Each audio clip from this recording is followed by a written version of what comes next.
Ang nanggugulo po kayo, yung amo mong si Sara Duterte nagbanta sa ating Pangulo. Napakalinaw. Sino ang sige ang maisog rally kung hindi yung kampo ninyo? Sino yung walang tigil sa paninira sa ating Pangulong Bongbong Marcos? Di ba kayo? Yung grupo ninyo. Tapos sasabihin ninyo, nagugulo ang Pilipinas. Kayo kasi ang nanggugulo. At itong impeachment process, mandato sa inyo, gagawin ninyo bilang mga senador. Kung ayaw ninyong gawin, hindi ninyo magawa ang mandato ng konstitusyon, di mag-resign kayo, umalis kayo bilang senador. Kasi hindi man kayo senador ng Pilipinas, senador kayo ni Digong. Duterte na nga kayo Pinaglilingkuran ninyo, isang pamilya lang. Tapos sisweldo kayo galing sa kabanang bayan. Hindi yan maari.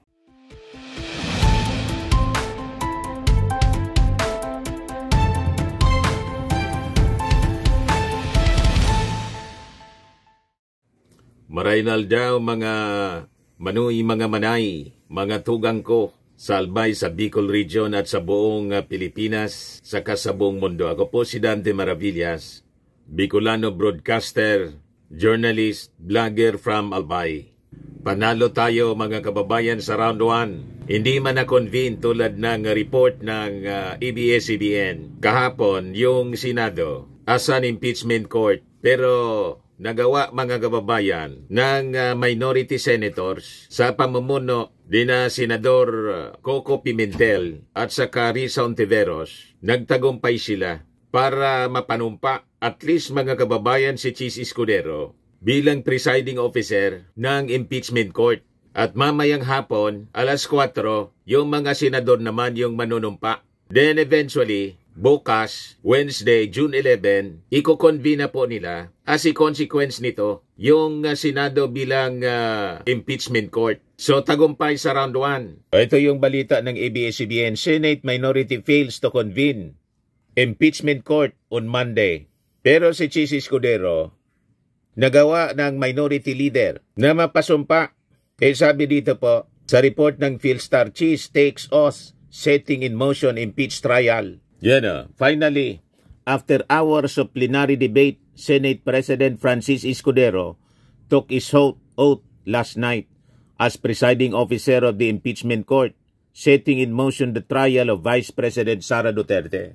Nagtagumpay ang ating mga magigiting na matitinong senador from the majority bloc headed by Coco Pimentel and Risa Ontiveros mga kababayan. Hindi umobra ang pagmaniobra ni Chis Escudero at iba pang mga senador ni Piatos.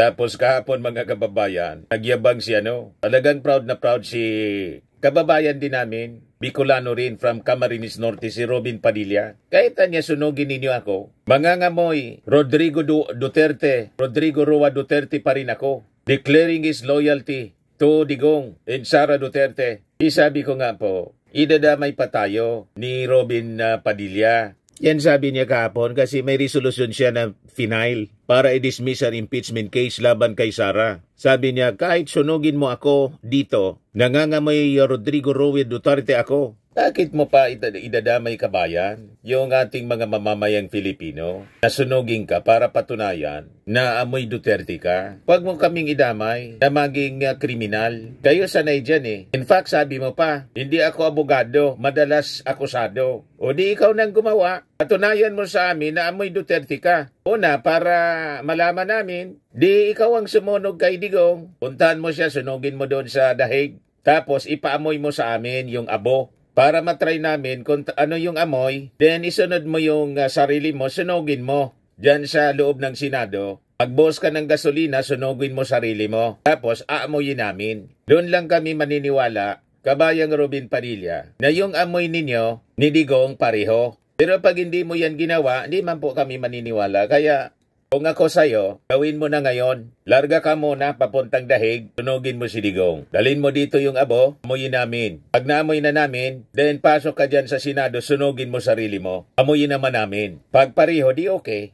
Kumbinsidio kami. Kaya gawin mo na kabayan, itong pagyayabang mo, na kahit sunugin ka, amoy Rodrigo Roa Duterte ka. Pero hindi kami gagawa niyan kasi wala kami pong dugong kriminal. Wala kaming ganyan. Huwag mong idamay yung mga mamamayang Pilipino sa kayabangan mo. at saka yung resolution mo, hindi man yan magtatagumpay sigurado. Kasi dadaan yan sa rules. Alangan man, yung mga senador na matitino, palulusutin yan na kagagawan mo. Hindi papayag yung mga matitining senador. May natitira pa na mga matitinong senador. And in fact, mga kababayan, sa butuan to convene, majority na mga kababayan ang bumoto.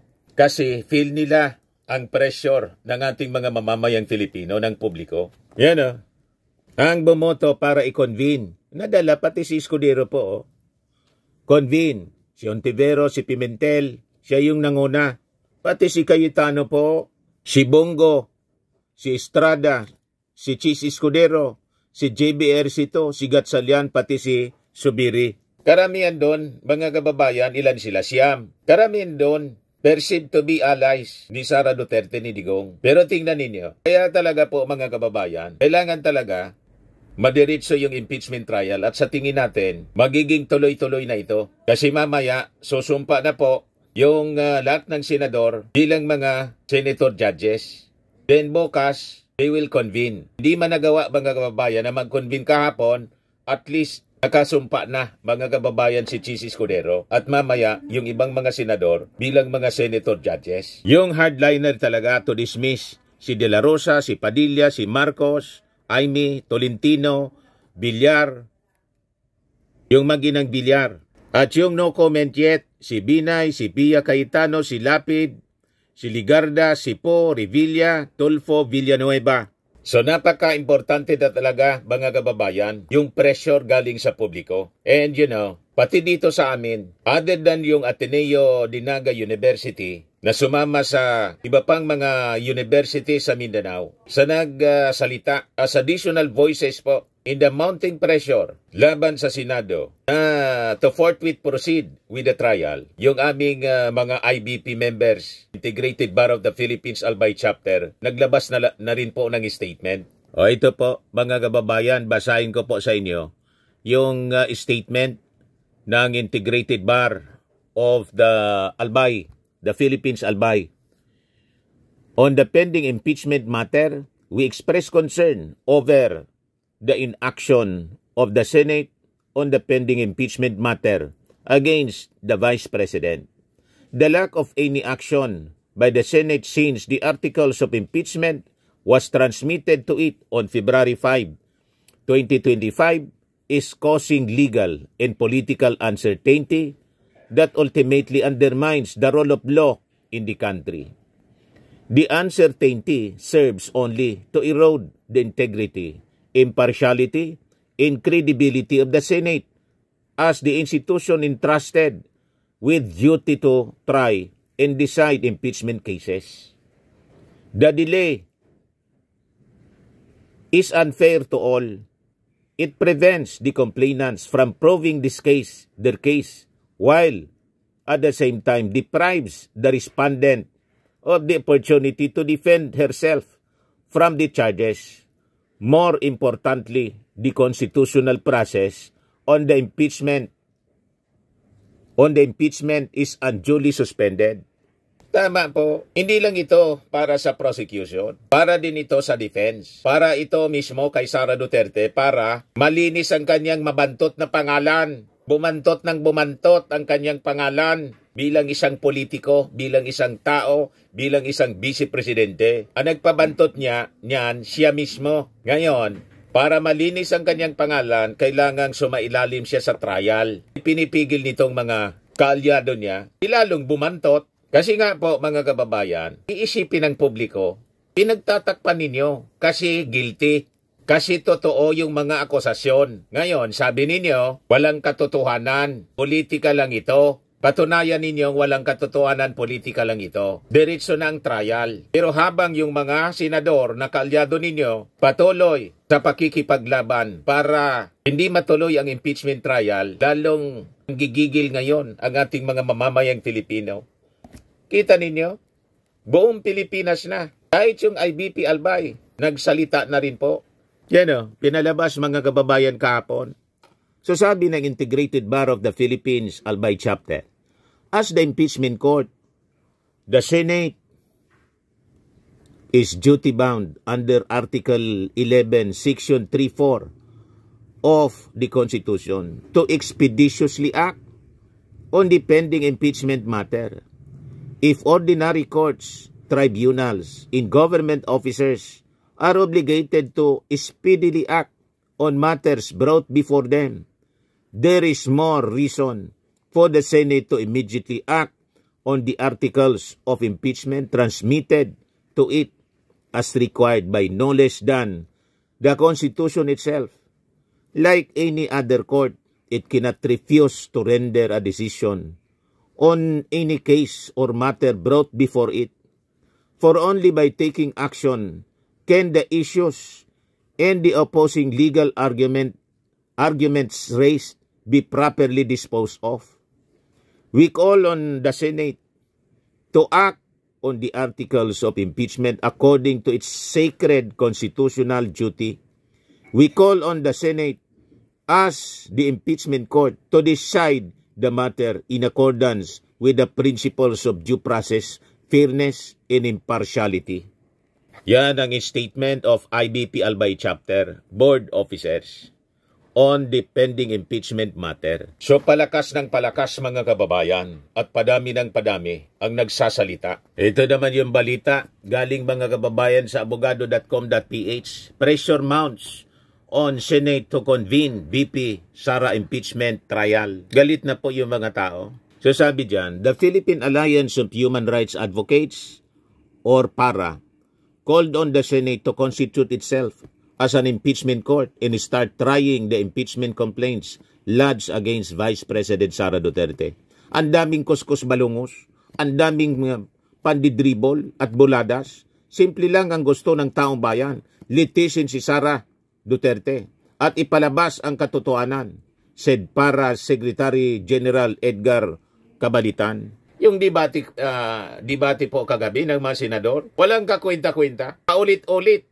Nonsense debates, mga kababayan, yung nangyari. Inubos lang nila yung oras. Pagkatapos yung ibang mga senador, tulad ni Tol Tolentino na isa ring Bicolano, ang gustong mangyari, pati si isa ring half Bicolano, si Mig Subiri, gusto, mga kababayan, posisyonin nila, idiretsoan niya, pero hanggang June 30 lang, yun ang paniwala nila. Kaya sabi po ni Laila de Lima, this is a recipe for railroading. Sabi natin, gusto nilang ilutong Macau. Imagine, 19 days. 7 articles of impeachment. Gusto nilang tapusin mga kababayan yung trial in 19 days. Siguro na nga po, 3 impeachment articles of impeachment, inabot ng kalating taon, 6 months. Kaya sabi ko sa inyo, tatandaan natin itong mga senador na to, na winawalang hiya ang ating konstitusyon. Nagsalita na nga rin mga kababayan, si Chief Justice, Supreme Court Justice Carpio. Sabi niya, Senate violated the Constitution with 4-month impeachment delay. Grabe po, kaya sunod-sunod ang mga grupo mga kababayan na nagpapalabas ng statement of condemnation laban sa Senado. Sabi po ni Carpio, from my point of view, nag-violate na sila dahil hindi nila inumpisan kaagad. Si Chis Escudero po, may bago naging meaning ng forthwith. Ang forthwith daw, ang ibig sabihin, di agad. Di agad daw ang ibig sabihin. Hindi natin maintindihan kung ano ang dumapo sa utak ni kabayang Chis Escudero. Bakit gano'n na ang kanyang kaulugan ng forthwith? Nasa mga estudyante po, mga kabataan, agad-agad nilang naintindihan na ang ibig sabihin ng forthwith immediately, walang patumpik-tumpik, agad-agad. Sa kanya, di daw agad-agad.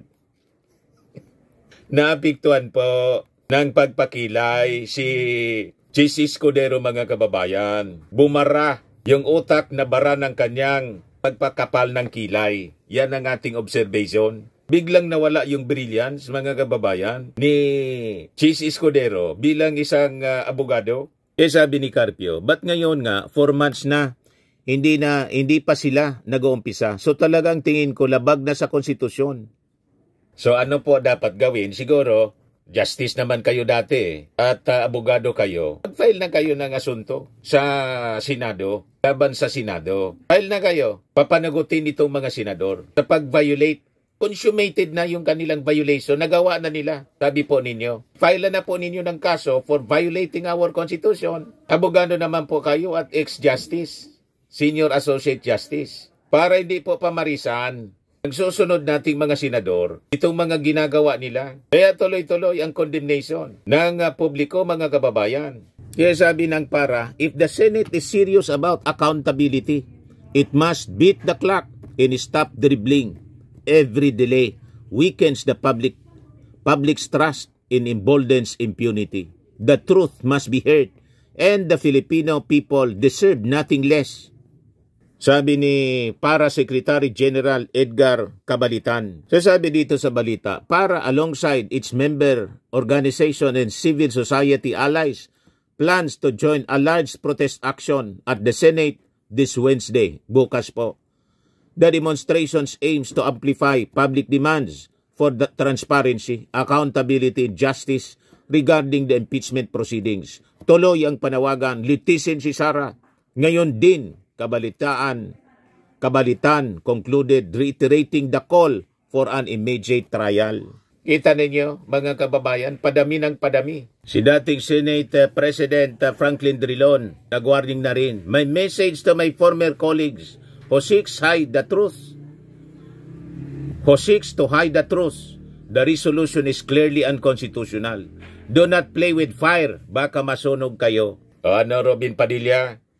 Baka daw masunog kayo. Ngayon, sabi mo, literal na sunog ang gawin mo. Kasi sabi mo, kahit sunugin kang, mangangamoy kang Rodrigo Duterte. Talagang masusunog ka niyan. At pag nasunog ka, pero wag kami yung utusan mong sunugin ka. Dapat ikaw yung gumawa kasi sabi mo, madalas, di ka man abogado, kundi madalas akusado. O di sanay ka na niyan eh. Gumawa ng krimen. Kasi pag kaming gumawa niyan, ayaw naman naming maging kriminal. Para maniwala kami sa statement mo na kahit sunugin ka, mangangamoy Duterte ka, ikaw yung gumawa. Patunayan mo sa amin o nasunugin mo si Digong para maamoy namin kung anong amoy. Then isunod mo yung sarili mo. Diyan mismo sa loob ng Senado, silaban mo yung sarili mo para maamoy namin kung magkaparehas nga kayo ng amoy. Pero itong sinasabi naman ni dating Senate President Franklin Drilon, iba naman itong sunog. Do not play with fire, baka masunog kayo. Huwag ninyong subukan. Ang ating mga mamamayang Filipino, baka mag-alsa, magsisi kayo. Yan ang ibig sabihin ni Franklin Drilon, mga kababayan. Ngayon, yung association ng mga Catholic schools sa buong Pilipinas, mga kababayan, sumali na rin sa panawagan na ituloy na ang impeachment trial laban kay Sara Duterte. Yan o. Catholic schools joining mounting calls to start BP Duterte's trial. Itong SIAP, which represents Catholic schools across the country, said that proceeding without further delay with Duterte's impeachment is a constitutional imperative, as affirmed by legal and constitutional experts. This is the moral imperative to search for truth, to defend the impeached, and to uphold the rule of law.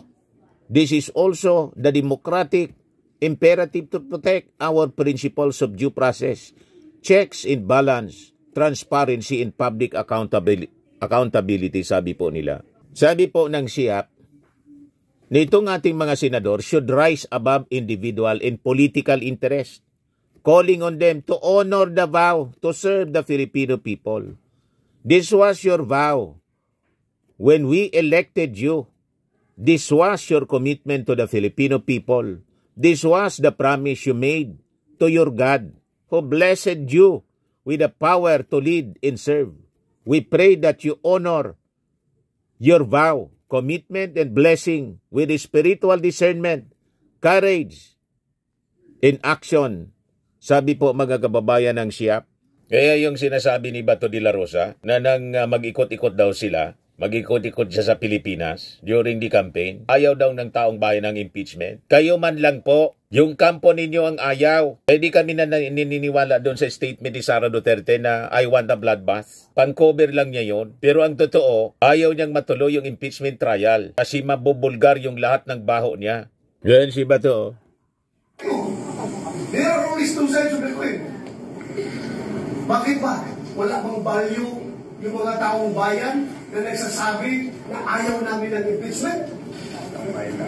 Gusto nila Ang ibang value ng Senado ay yung mga tao na nagsasabi na forthwith, tuloy yung impeachment na yan.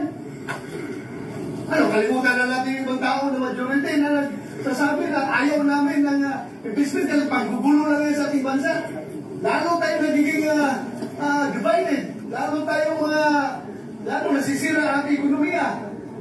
Mga investors umaalis na dahil ang gulo ng Pilipinas.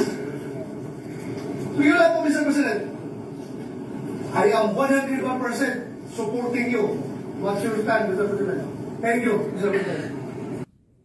Ang nanggugulo po kayo, yung amo mong si Sara Duterte nagbanta sa ating Pangulo, napakalinaw. Sino ang sige ang maisog rally kung hindi yung kampo ninyo? Sino yung walang tigil sa paninira sa ating Pangulong Bongbong Marcos? Di ba kayo? Yung grupo ninyo. Tapos sasabihin ninyo, nagugulo ang Pilipinas. Kayo kasi ang nanggugulo. At itong impeachment process, mandato sa inyo, gagawin ninyo bilang mga senador. Kung ayaw ninyong gawin, hindi ninyo magawa ang mandato ng konstitusyon, di mag-resign kayo, umalis kayo bilang senador. Kasi hindi man kayo senador ng Pilipinas, senador kayo ni Digong. Duterte na nga kayo Pinaglilingkuran ninyo, isang pamilya lang. Tapos sisweldo kayo galing sa kaban ng bayan. Hindi yan maari. Kaya pag sinabutay ninyo ang impeachment trial, aalsa ang mga mamamayang Pilipino to abolish the Senate mismo. Kasi binalahura ninyo ang Senado. Yan ang mangyayari. Tandaan mo yan, Senator Bato. At malamang sa malamang mapabilis yung release ng warrant of arrest galing sa ICC. Matutuwa niyan ang ating mga mamamayang Pilipino para manahimik na kayo doon sa dahig. Di doon kayo, mga supporters ninyo, mag-rally araw-araw. Pati doon, yung lugar doon, sa harap ng ICC po sa dahig, pinangalanan na ang mga DDS pong Duterte Street. Talagang mana kayo sa China. Mahilig kayo magpangalan sa lugar na hindi inyo. Yun ang pangalan doon, Duterte Street, Duterte Park. Yun ang tawag nila. Napaka-assuming kayo.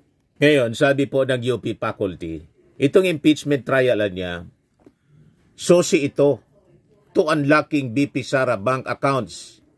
Kaya talaga, they're moving heaven and hell para mapagtakpan si Sara Duterte kasi pag nadiretso yung impeachment trial, bubulwak mga kababayan sa ating harapan ang milyon-milyon na itinatago base po sa naging pahayag ni dating Senador Trillanes. Yung mga bank accounts ni Sara, damay pati si Digong. Kaya gusto nila, isabutay yung trial. So sabi dito sa balita, the University of the Philippines College of Mass Communication, UPCMC, has joined mounting calls for the Senate to convene the impeachment court and begin trial proceedings, saying that the move is essential to uncover the truth behind Vice President Sara Duterte's alleged misuse of public funds.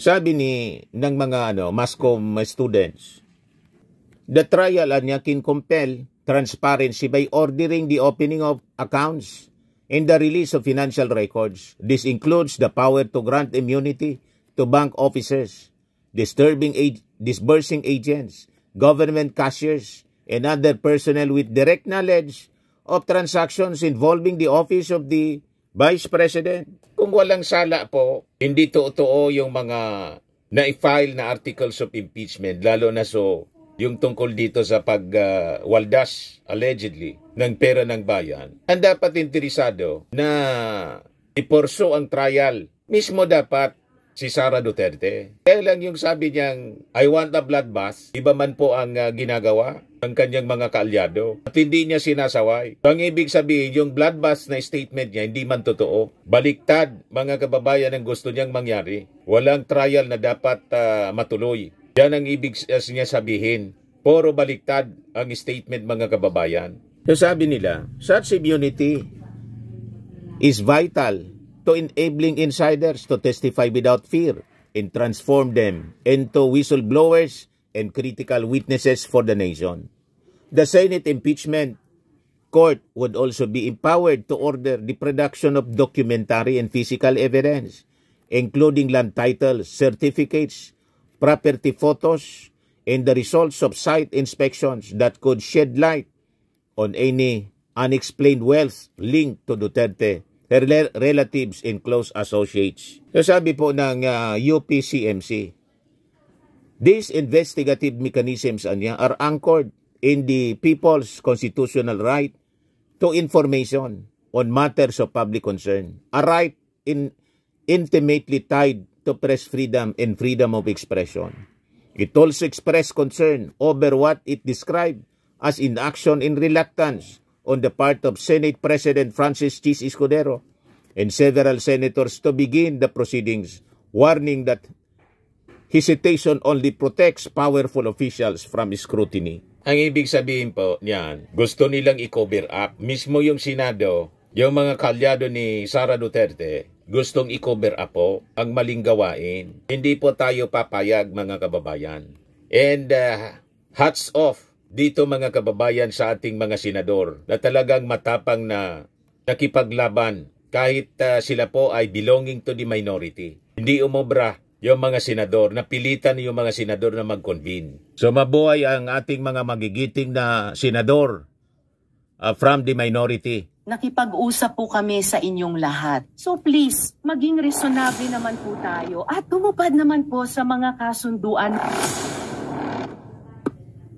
Mapagbigay po ang minority. Nakipag-usap po kami sa inyong lahat. Pumayag po kami. Pumasok po kami dun sa kasunduan na sige, i-refer na muna sa Committee on Rules. Ipasa ibang araw yung panunumpa nating lahat before the presiding officer. Pero siya ay manunumpa bilang presiding officer ngayong gabi.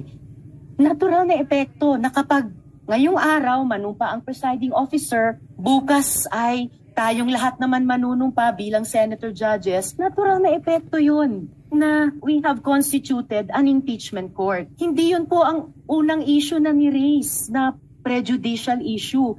Yun lamang na bakit hindi idadaan din sa Committee on Rules. Nagbigay na po ang minority dyan. Tinilad-tilad na po natin yung original motion na hindi muna mag-constitute as impeachment court ngayong araw. I-refer nga sa Committee on Rules gaya ng hiniling ng good gentleman from Camarines Norte and BARM. At ngayong gabi, yung presiding officer lamang manunumpa. Bukas, tayong lahat ng iba ay manunumpa. At yung unang tuwal na araw ng trabaho ng trial court ay sa Miyerkules pa. So please, maging reasonable naman po tayo at tumupad naman po sa mga kasunduan nung tayo ay ilang oras na nagbubuo ng kompromiso na handa na nating tanggapin dito. There is no harm na nag-convene na tayo bilang korte bukas dahil wala pang gagawin ang korte bilang korte sa Miyerkules pa po. So I am appealing to the plenary, i-uphold naman natin yung pinaghirapan nating compromise nitong nakaraang 2 araw. Please lamang po mga kasama, palihog mga kauban.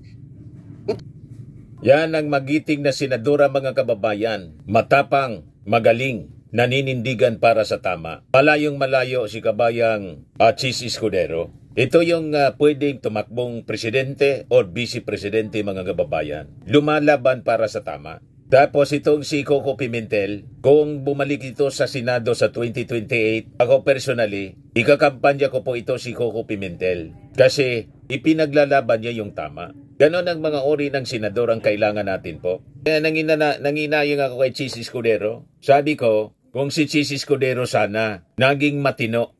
Ang totoo niyan, mga kababayan, si Chis Escudero is the most hated senator ngayon po. Dahil sa kanyang behavior, dahil dito sa issue ng impeachment. Mas hated pa siya ngayon kaysa kay Bato de la Rosada at kay Robin Padilla, kay Jaime Marcos, kay Marcoleta, kay Bongo. Kasi siya yung leader ng Senado. Sabi nga dito sa amin, padarahan kan maraot na ugali, padarahan kan maraot na gibo. Yan si konsentidor. Yan si Chis Escudero. Hindi siya decisive na leader. Patumpik-tumpik. Pansarili yung pinaglalaban, mga kababayan. Napakalinaw yung sinasabi sa konstitusyon, tapos binaliktad niya yung meaning, di daw agad. Yung agad-agad, naging di agad ang kahulugan ng forthwith. Saan kapulutin yan, mga kababayan? Nagsarili siya ng Webster, mga kababayan. Ngayon, pakinggan natin yung pakikipaglaban ni Coco Pimentel sa pagmagiting na senador. Kahit patapos na siya, hindi mananalo tong congressman, pero hindi bale. Hindi siya remis sa kanyang trabaho bilang senador. outgoing senator, mga kababayan. So we honor these people. The senators na ipinaglalaban ng tama. Yan si Coco, mga kababayan. Ibalikta natin sa Senado sa 2028. Because of the impeachment case against the Vice President, the Senate itself is now on trial. The reputation and dignity of this institution we hold so dear, painstakingly built up by the many senators who have served before us, together with our own efforts, are now being attacked online and in the real world out there. Outside our own gates this morning, there was a demonstration involving a substantial number of our constituents. The root cause of this is the apprehension of our people, based on recent pronouncements and developments, that there will be no impeachment trial against Vice President Sara Duterte. Respected academic institutions and other organizations have spoken with one voice. We call on the Senate of the Philippines to comply with its constitutional duty to forthwith proceed with the impeachment trial of Vice President Sara Z. Duterte. These are the UP College of Law Faculty, the Philippine Political Science Association, the San Beda University Graduate School of Law, the Ateneo School of Government, De La Salle University, University of Santo Tomas, and Adamson University, among others. I am submitting copies of their statements to the Secretariat to form part of the records of the Senate. People have also taken to Facebook, TikTok, Twitter, and other social media platforms to voice their concerns and frustrations. Across these channels, the sentiment is clear and growing. Nagkaroon ng agam-agam ang taong bayan. Bakit parang pinapatay na ang impeachment proceedings? This question reflects a deep unease among our citizens, a growing fear that the impeachment process is being deliberately stalled or even quietly ended. There is confusion as well as distrust at a time when our constitutional duty demands decisive and quick action and not unnecessary delays. On more than 4 months since the filing of the articles of impeachment, and the Senate has not yet started the trial. Tama lang po na mainip ang taong bayan kung kailan ba natin gagampanan ang constitutional duty natin. Indeed, there is a reason for the no trial fears of our countrymen. The Senate President refused to convene the Senate as the impeachment court from February to May 2025 because he believes that the Senate could not act on the articles of impeachment while it was not in legislative session. We have an honest difference of opinion on this matter. For the record, I believe that the Senate has a separate existence as the impeachment court from the Senate, which is a part of the legislative department. The Senate as the impeachment court is governed by Article 11 of the 1987 Constitution. The Senate as a part of the legislative department is governed by Article 6. In short, legislative functions of the Senate are found in Article 6.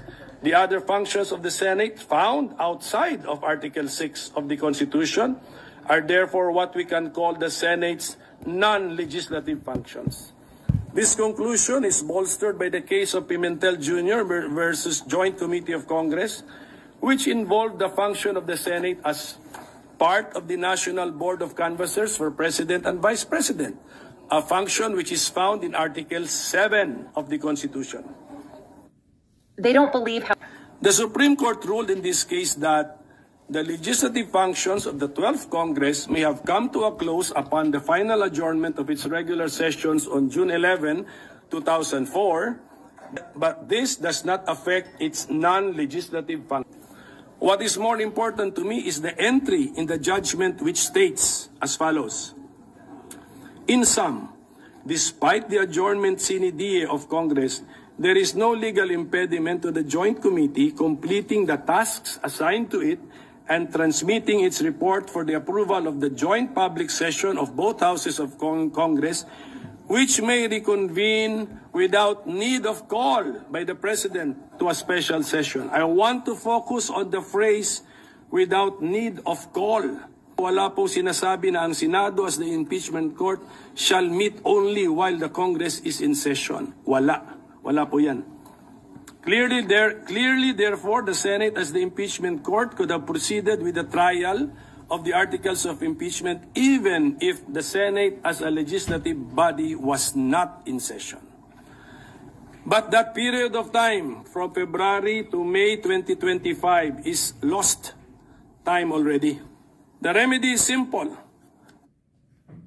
Sinayang ni Chis Escudero kasi pikikontinuaran niya siguro yung kapwa niya mga senador para ma-maintain niya yung Senate presidency.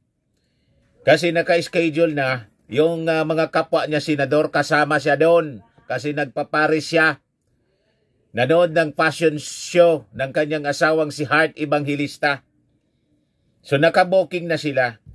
Kaya sinayang nila, mga kababayan, sinayang nila yung panahon from February 5 hanggang Hunyo. You see?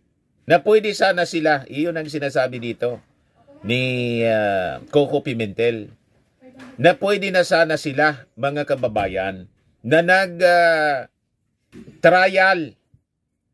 kay Sara Duterte. Wala na, lost na niya. Lost time. Pagkatapos, sasabihin nila, pwede niya tayo mag-trial, 19 days lang. Ano yan? Sabi ni Dilima, that is a recipe for railroading. Ilulutong Macau nila, mga kababayan. Huwag tayong papayag sa ganyang mga agenda nila. Napakaiitim ng kanilang agenda, mga kababayan. Kaya magbantay po tayo araw-araw. As senators, we have taken an oath to support and defend the Constitution of the Philippines, that I will bear true faith and allegiance to the same. Let us follow what the Constitution says. Correct. Most especially those provisions which are directed at the Senate. Sabi ng Konstitusyon, trial by the Senate shall forthwith proceed. There is no if, no unless, no when convenient.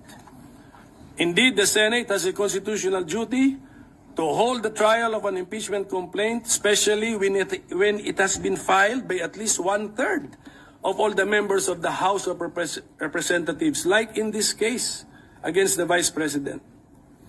Trial is the most fair course of action because the people need to know if their representatives acted properly and justly. Correct. By hearing the evidence used by them in filing the impeachment case. Correct. And in the name of due process, to give the impeached officer the chance to defend himself or herself and clear his or her name. Correct. Klaruhin ko na ang pinag-uusapan ito ay kung ano ang constitutional duty ng Senado, hindi kung guilty or not guilty na ba ang imser. Correct. Saka na ang hatol pagkatapos na ng trial. Ang importante ay mag-umpisa na ang trial pro yan ang utos ng ating konstitusyon. Correct. Mr. President, my dear colleagues, any further delay not only undermines the explicit mandate of the Constitution and our rules, it risks eroding public trust in the Senate's capacity and capability to uphold the accountability of public officers and the rule of law. Not only do many believe that the Senate is heading to a no-trial scenario, worse, many have opined that simply by inaction or by merely refusing to convene as the impeachment court, the Senate seems to believe that it can effectively dismiss or defeat an impeachment complaint duly filed and transmitted by the House of Representatives. Gusto nilang i-railroad. Under Rule 10 of the Senate's Rules of Procedure on Impeachment Trials, at the hour of the day appointed for the trial of an impeachment, the legislative business of the Senate, if there be any, shall be suspended so that the business of the trial can proceed. So in the light of all of this, and in accordance with our solemn duty under the Constitution, I most respectfully move, number one, that our legislative business be suspended. Number two, that we already convene as the impeachment court at this very moment.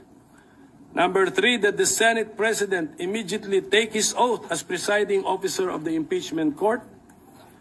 Number four, that thereafter, the Senate President / presiding officer administer the oath or affirmation to all the members of the Senate now present.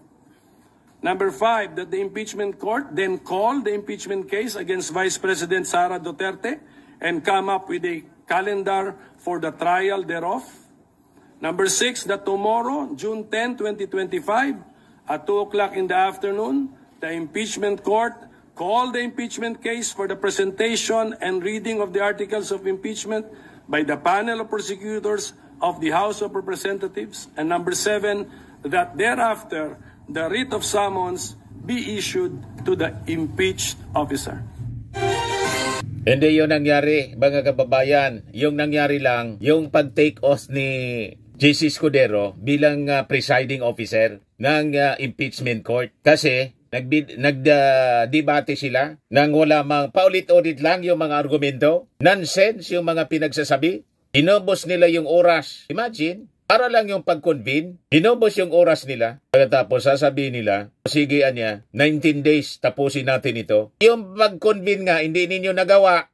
Doon pa lang, inabot na tayo ng siyam-siyam. Yung mga senador mamaya pang alas 4 ng hapon mag-take off. Tapos bukas daw, danga na yung pag-convene. You see, iniisa-isa nila lang. Purposely talaga para i-delay. Kaya sabi po ni Laila de Lima, kailangan pa rin niya nakabantay. Vigilance is still a must, lalo na sa mistulang style tingi-tingi ng Senado sa impeachment trial. Baka sa dulo ng suspense na ito ay isang impacto dismissal. Narinig yata ni Kabayang Laila de Lima yung tawag natin sa de facto dismissal ni Senator Butas. Impactong dismissal. Mabuhay ka, Kabayang Laila de Lima. Next election, 2028, tumakbo kang senador, personal kaming mangangampanya sa'yo. So, ija-junk natin, itong si JC Escudero, ibalik natin si Laila de Lima, pati si Coco Pimentel. I-support natin mga kababayan. Kasi itong mga taong ito, matino mag-isip. Kita ninyo si Coco Pimentel, yung tatay niya, anti-Marcos, pati siya anti-Marcos. Pero nang nakita niya na maganda na yung patakbo ng anak ni Apo Lakay, si PBBM, sumuport na po si Coco Pimentel. Ganyan ang dapat. Puntrahin mo pag mali. Pag tama naman, you support. Anyway, pare-parehas kayo. Pinili ng mga mamamayang Filipino to serve the Filipino people, hindi to serve one family. Tulad na mga senador ni Digong, sumusweldo mula sa taxes natin, tapos ang pinaglilingkuran si Digong, si Sara. Hindi po pwedeng ganun po. Ngayon, yung ating Pangulong Bongbong Marcos nagsalita na rin tungkol sa impeachment. Ito yung latest ngayon, as reported by PTV. So, well, again, the senators will decide. Well, this is really a function of the Senate right now. So, we leave it to them. It has moved already from the House. It has now been in the Senate for a few months. We are watching, of course, what the Senate President Francis Chis Escudero is doing to try to make it as a peaceful transition as possible from this Congress to the next. President Ferdinand Marcos Jr. on the impeachment trial of VP Sara Duterte, June 10, 2025. So makita ninyo, yung mga propaganda po laban sa ating Pangulo, lalo na ng mga makabayan black, na ang nagbablock sa impeachment trial, yung ating Pangulo, hindi po totoo yun. Matagal nang sinabi ng ating Pangulo. Sabi niya, ayaw niya sa impeachment. Kaya lang, na-impeach na si Sara, sundin na lang natin yung process. Na-file na sa Senado, sundin natin yung proseso. Hindi niya sinabi, i-dismiss ang kaso. Sundin ang proseso. Ito ngayon yung follow-up niyang statement, ngayong araw na to. It has been moved already from the House. It has now been in the Senate for a few months. We are watching, of course, what the Senate President is doing to try to make it as a peaceful transition as possible from this Congress to the next. So, ang ibig sabihin, yung crossover po ng kaso ng impeachment trial, yon ang posisyon ng ating Pangulong Bongbong Marcos. Tatawid siya, pinapabayaan niya itong prosesong ito na gawin ng Senado. Yan o. This is really a function of the Senate right now, so we will leave it to them. Manonood lang siya sa gagawin ng Senado. Hindi niya sinabi i-dismiss kasi ayaw niya ng impeachment trial, ng impeachment case mismo. Naintindihan na ninyo, mga makabayan black, nagawa ninyo itong propaganda laban sa ating Pangulong Bongbong. Tigilan ninyo yan. Nagtitake advantage kayo eh. Kaya kulang yung maniwala sa inyo sa makabayan black. Di ba? Sisubra kayo eh. Gumagawa-gawa kayo ng kwento. Wala kayong pagkakaiba sa kampo ng mga Duterte. Pari-parehas yung mindset ninyo. O, pakinggan natin yung sinabi ng ating Pangulo kanina lang. Well, this is really a function of the Senate right now. We leave it to them. It has moved already from the House. It has been in the Senate for a few months. We are watching, of course, what the Senate President Jesus Madero is doing to try to make it as a peaceful transition as possible from this Congress to the next. Ang controversy po ngayon ay kung tatawid daw from 19th to 20th Congress. As a former Senator Judge, what are your thoughts on that controversy? What is the controversy? It is very clear that because there's no way that even if they start the trial now, that they will finish it before the new senators come in. So, well, again, the senators will decide. Sir, nagsubong po yung mga empleyado ng Bureau of Immigration about certain allegations of corruption against Commissioner Rubio. Has this reached your office and what are your instructions? Well, of course, we're looking at it, but you know, this mahirap mapag-aralan na mabuti kung white paper na hindi pinirmahan at saka walang specifics. But nonetheless, everything like this, we look into it and we will continue to do that. Okay? Sige, thank you. Sa cabinet revamp, sir. Update po sa cabinet revamp kung meron po mga developments. You know, I have to explain that it's not a cabinet revamp. What we really did was we are still in the process of examining. Now, nasa baba na tayo. What happened really here was that I put everyone on notice that you are basically all on probation. And, okay, this time, it looks like yung iba, magbuti naman, maganda naman ang performance. Ngayon, nasa USEC na tayo, nasa mga agencies na tayo. But we are, what essentially, what you refer to as a cabinet revamp, it's not a one-shot, one-time, big-time thing. It is an ongoing thing. This is something, it is essentially putting all government agencies, departments on notice that we have to do better, and we will be looking very, very closely, and we will make that review on a periodic basis, maybe a quarterly basis. And titignan natin yung mga target ba natin, naabot ba natin, on a quarterly basis. And we'll be much more rigorous in looking at the performance, not only at the top level, but all the way. And that's why you'll see, I'm sure you will see more changes in the future. Thank you, sir. At itong ating programa, mga kababayan, atid sa inyo nitong ating mga sponsors. Firmax Framing and Lifting Cream. Pinapay po sa mga pulses in affected area. Mahinam po ito sa mga pains at paninigas ng mga kaso-kasuan. Ito sa mukha naman yung application, anti-aging, Automax po siya. Ito ay Glow 60 mga kababayan. Whitening po siya. Made in South Korea. Ito naman po, Ningxia Red Mix Fruit Drink.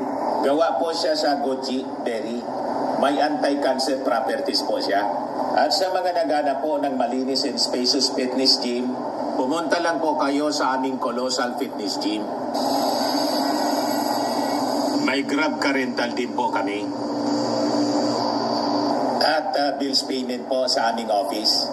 At saka sa mga mahilig po sa mga imported bags, manood po kayo sa live selling ni Madam Aileen Rosales sa kanyang Aileen Closet po. Pati mga shoes, ito yung kanya po. Ito yung kanyang page. Kita ninyo, napakagandang mga online selling po siya. Si Madam Aileen Rosales. At cellphone number niya po, 773-798-7816. Ito naman po yung bago naming product na binibenta online. iGlow Serum, whitening po siya. Tingnan ninyo yung epekto sa aking anak na architect before and now. Yung mga inquiries po ninyo, dumiretso na lang kayo sa kanyang Facebook account, Riz Maravillas.